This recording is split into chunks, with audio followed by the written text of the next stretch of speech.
સાંસદ ધવલભાઈ આવી રહ્યા છે, ઢોલ નગારા સાથે અહીંયા આગમન થઈ રહ્યું છે।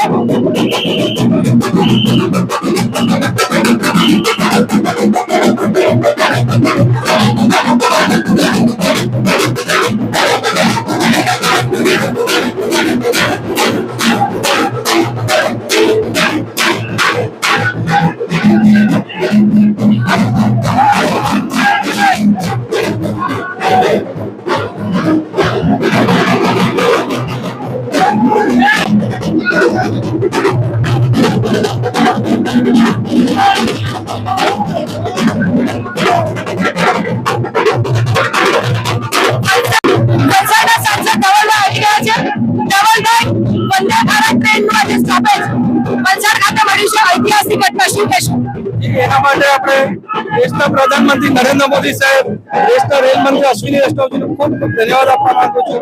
जे वर्षो जूनी जे मांगणी हती ते आज संतोषाई छे, एना माटे खूब खूब धन्यवाद। અને વલસાડ જિલ્લા માટે એક ઐતિહાસિક ઘટના આજે છે। ધવલભાઈ, કહેવાય કે આપણે એમસીક્યુઝ હોય છે છેલ્લે સોલ્વ કરીએ અને આપણે એમસીક્યુ પહેલા સોલ્વ કરીએ, હાર્ડ પ્રશ્નો આપણે પછી કરતા હોઈએ। તમે તો સૌથી ડિફિકલ્ટ ક્વેશ્ચન સોલ્વ કરી નાખ્યો, તો હવે એમસીક્યુ કયા કયા છે?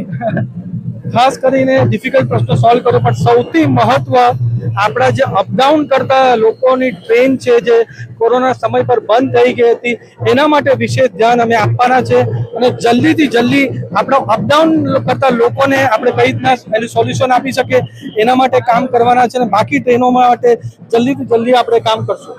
ટ્રેન આવી રહી છે, હવે જોઈએ કે લોકોમાં કેટલો ઉત્સાહ છે। એક જ ચાલે ધવલભાઈ ચાલે ના નારા સાથે સૌ કોઈ વેલકમ કરી રહ્યા છે અને લોકો વડીલો સૌ કોઈ ધવલભાઈને અભિનંદન આપી રહ્યા છે। સાથે જિલ્લા ભાજપ પ્રમુખ હેમંતભાઈ કંસારા છે, ધારાસભ્ય અરવિંદભાઈ પટેલ, વલસાડના ધારાસભ્ય ભરતભાઈ પટેલ છે, મીડિયા ઇન્ચાર્જ દિનેશ પાંડે સહિત સમગ્ર ભાજપની ટીમ આજે અહીંયા આવી ગઈ છે।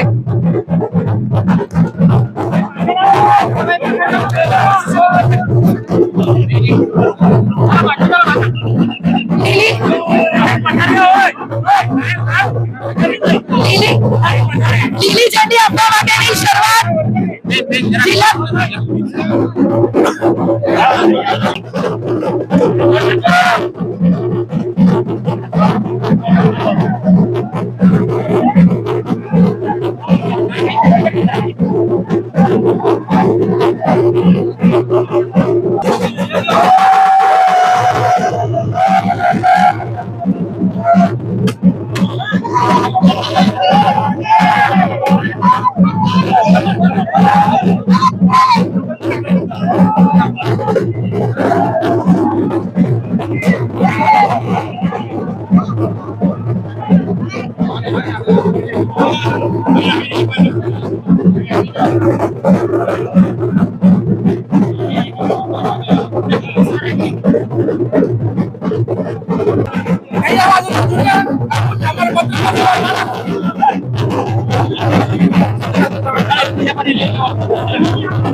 વલસાડને ઘણા લાંબા સમય બાદ એક એવા સાંસદ મળ્યા છે જે પ્રજાના પ્રતિનિધિ ખરા અર્થમાં કહેવાય, દિવસ હોય કે રાત હોય, લોકોની વચ્ચે આવીને લોકોના પ્રશ્નોનું નિરાકરણ લાવવું એ જ એકમાત્ર ધ્યેય છે.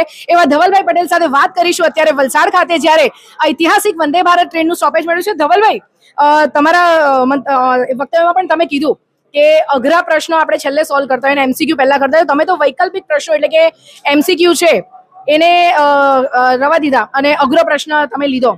શું કહેશો? જી, જે સૌથી મહત્વનો સૌથી ડિફિકલ્ટ હતું કે વંદે ભારતનું ટ્રેન સ્ટોપેજ, એનું સોલ્યુશન અમે લાવ્યા છે. પણ ખાસ સૌથી મહત્વ જે આપણા અપડાઉન કરતા યાત્રીઓ છે એનું જે કોરોના સમય પર ટ્રેન બંધ થઈ ગઈ છે એ પાછું ચાલુ કરાવશું. ને બાકીના પૂરા વલસાડ જિલ્લાના ટ્રેનના સ્ટોપેજના મુદ્દા હોય, સ્ટેશનના નવીનીકરણ હોય, આધુનિકરણ હોય, એ મુદ્દાઓ પર અમે રેલવે તંત્ર સાથે મળીને દેશના રેલ મંત્રી અશ્વિનીજી વૈષ્ણવજીને મળીને અમે કામ કરવાના છે. જી ધવલભાઈ, તમે કીધું સ્ટેશનના નવીનીકરણ અને મહત્વના મુદ્દાઓ. ત્યારે વલસાડ સ્ટેશનની વાત કરું, વલસાડ સ્ટેશન પર શેડની જે કહેવાય કે અછત છે, શેડ માટે તેમજ પ્લેટફોર્મ પર ગંદકીનું પણ જે સામ્રાજ્ય છે, શું કહેશો આપ?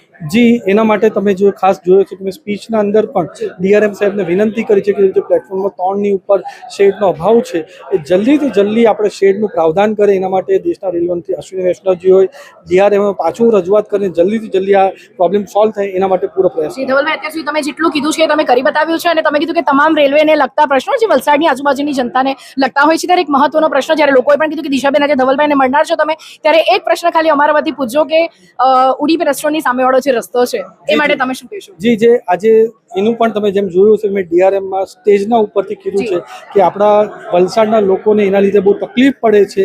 એના માટે ઉડુપી હોય કે એસપી હોય કે કલ્યાણ સાયકલ હોય, એ પૂરા જે બંધ થયા રસ્તા છે એ પાછા ખોલવા જોઈએ, જેનાથી આપણા લોકોને ઇઝી સોલ્યુશન થાય. એના માટે પૂરો પ્રયત્ન હું 100% કરતો રહીશ. ધવલભાઈ, આ એક અઘરામાં અઘરો પ્રશ્ન કહેવાય કે ઇતિહાસ છે કે જિલ્લામાં 2 સ્ટોપેજ એવી વંદે ભારત ટ્રેનને તમે અહીંયા સ્ટોપેજ અપાયું, ત્યારે અન્ય કયા વૈકલ્પિક પ્રશ્નો એટલે કઈ બીજી ટ્રેનોને તમારું લાવવાનું પ્રાધાન્ય છે? જી, આ જે ટ્રેન સ્ટોપેજ આપણને મળ્યું છે એ ખાલી મારી મહેનત નથી.